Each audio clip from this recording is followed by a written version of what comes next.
Hello friends, मैं आज आपको क्लास 12th का साझेदारी लेखे पार्टनरशिप अकाउंट बताने जा रही हूँ। मैं उसकी थ्योरी समझाऊंगी आपको। सबसे पहले हम समझते हैं उसकी थ्योरी, मीनिंग ऑफ पार्टनरशिप। साझेदारी की मीनिंग समझते हैं हम कि साझेदारी क्या होता है।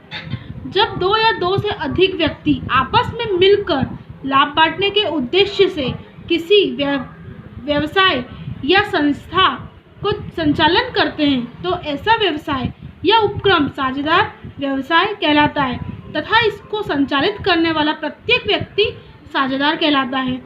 जब दो या दो से अधिक व्यक्ति आपस में मिलकर कार्य करते हैं, मतलब आपस में मिलजुल कर कार्य करते हैं और उसके लाभ बांटने के उद्देश्य से जो कार्य करते हैं वह साझेदार कहलाते हैं। अब इसमें दो बातें हैं। साधारण व्यवसाय की दशा में कम से कम दो व्यक्ति होना आवश्यक है, मतलब जनरल बिजनेस की दशा में कम से कम दो व्यक्ति और अधिक से अधिक 50 व्यक्ति बन सकते हैं। बैंकिंग व्यवसाय की दशा में कम से कम दो व्यक्ति और अधिक से अधिक 10 व्यक्ति साझेदार बन सकते हैं। अब हम साझेदारी की परिभाषा समझेंगे। भारतीय साझेदारी अधिनियम, जो भारत का साझेदारी जो अधिनियम जो लागू हुआ था वो 1932 की धारा 4 के अनुसार साझेदारी उस व्यक्ति के बीच एक संबंध है, मतलब उस व्यक्ति के बीच का संबंध है जिन्होंने ऐसे व्यक्ति के लाभों को बांटने का ठहराव किया है जो उन सभी के ओर से उनमें से किसी के द्वारा चलाया जाता है। यह किसी के द्वारा या किसी के भी द्वारा चलाया जा सकता है। अब हम साझेदारी की विशेषताएं समझेंगे। साझेदारी की विशेषताएं: ठहराव का होना। साझेदारी में ठहराव का होना अधिक आवश्यक है। साझेदारी ऐसा ठहराव जो लिखित और मौखिक दोनों हो तो ही ठहराव होगा, वरना नहीं होगा। साझेदारों की संख्या कम से कम 2 व्यक्ति का होना अधिक आवश्यक है या 50 व्यक्ति भी हो सकते हैं। सदस्यता की पात्रता, केवल व्यक्ति ही साझेदार बन सकते हैं। कोई संस्था या कोई फर्म साझेदार नहीं बन सकती है। अनुबंध की क्षमता, साझेदार में अनुबंध करने की योग्यता होना आवश्यक है, अर्थात अवश्य पागल या दिवालिया कोई भी साझेदार नहीं बन सकता है, उसमें अनुबंध की क्षमता नहीं होती है। प्रत्येक साझेदार का एजेंट होना, प्रत्येक साझेदार अपने कार्य के लिए फर्म को बांध सकता है, इसलिए प्रत्येक साझेदार का एजेंट होना अधिक आवश्यक होता है। पूंजी लगाना अनिवार्य शर्त नहीं है। पूंजी लगाना कोई अनिवार्य शर्त नहीं है। जब व्यक्ति कोई साझेदार बनता है तो पूंजी लगाता है, तो किंतु बिना पूंजी के भी वो साझेदार बन सकता है। व्यवसाय का होना, साझेदारी के लिए किसी न किसी वैध व्यवसाय का होना आवश्यक होता है। लाभों को बांटना अनिवार्य अंग है। यदि लाभ ही बढ़ सकते हैं, हानि कभी नहीं बढ़ सकती है। अब हम साझेदारी संलेख का अर्थ समझेंगे कि साझेदारी संलेख क्या होता है।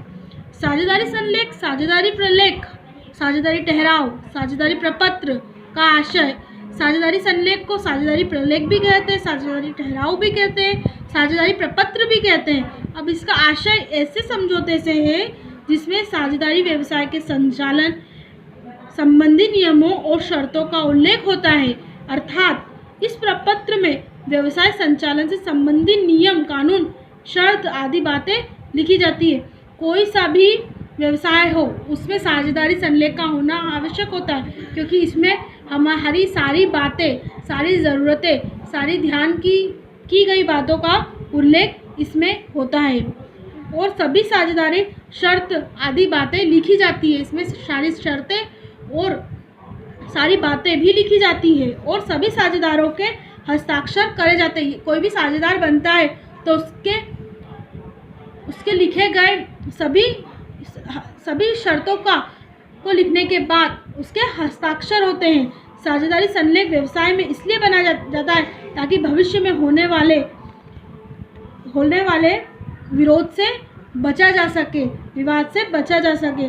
क्योंकि ये कोई भी व्यवसाय हो, यदि हम लिख कर नहीं रखेंगे तो भविष्य में हमें विवाद से गुजरना पड़ेगा। साझेदारी संलेख के बीच अनुपस्थित लागू होने वाले नियम भी है। जब साझेदारी के बीच कोई लिखित ठहराव, समझौते, अनुबंध या साझेदारी संलेख नहीं हो तो ऐसी दशा में भारतीय साझेदारी अधिनियम 1932 की धारा 12 से 17 वर्णित निम्नलिखित लागू होंगे। फर्स्ट है व्यवसाय का संचालन। प्रत्येक साझेदार का व्यवसाय के संचालन में भाग ले सकता है। कर्तव्यों का पूरा करना।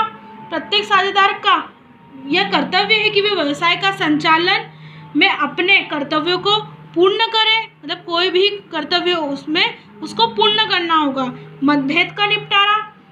व्यापार में संबंधित किसी साधारण बात पर मतभेद हो तो उसको जल्द से जल्द उसका निपटारा भी करना होगा। हिसाब किताब का निरीक्षण। फर्म की हिसाब किताब की पुस्तकों का निरीक्षण करने तथा प्रतिलिपि लेने का अधिकार भी साझेदारों का होता है। पारिश्रमिक। किसी भी साझेदार को व्यवसाय में भाग लेने के लिए कोई पारिश्रमिक लेने का अधिकार नहीं होगा। लाभ हानि का विभाजन। फर्म के लाभ हानि का विभाजन साझेदारों में समान अनुपात में ही बांटा जाएगा। अब हम साझेदारों के पूंजी खाते देखते हैं। साझेदारों के पूंजी खाते।